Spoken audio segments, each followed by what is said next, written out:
2,50,00,000 పారిశ్రామికవేత్తల నుంచి సిఎస్ఆర్ ఫండ్స్తో 10 పిహెచ్సిలు 2 సిహెచ్సిలకి కావాల్సిన పరికరాలు ఎక్విప్మెంట్ అన్నీ ఏర్పాటు చేస్తున్నాము.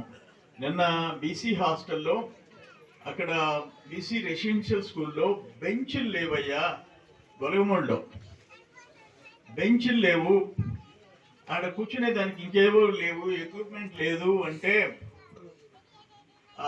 వాటికి కనెక్షన్స్ లేవు సాఫ్ట్వేర్కి వాటికి కంటే ₹1,00,000 అవుతుందంటే నేను సీనియర్ పంపించా. ₹1,00,000 పోయి ఇప్పుడు ₹2,00,000 అయింది. ₹2,00,000తో అన్నీ ఏర్పాటు చేస్తున్నాము. అంటే మన మాదిరిగా కరోనా హౌస్లో స్టాక్ కానీ ఉంటే మన చెయ్యి ఆగదు.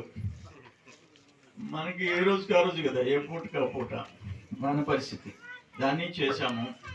అది కాకుండా నిన్న అక్కడ తగలబడిపోతే ఇళ్ళు తగలబడిపోయి క్రాకర్స్ ఆ టపాసులు పేలి గందరగోళం అయితే మనోళ్ళు అందరూ ₹3,00,000 దాకా దండి ఇచ్చారు. నేను ₹1,00,000 దాకా ఇచ్చా.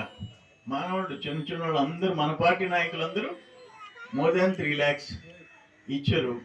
నేను ₹1,00,000 పంపించాను. ₹4,00,000 కుటుంబాలను ఆదుకునేదానికి ఖర్చు పెట్టాము.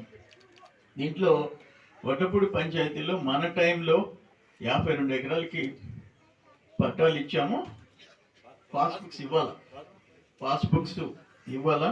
తహసీల్దార్ గారు ఇక్కడే ఉన్నారు, చూస్తారు. అట్లే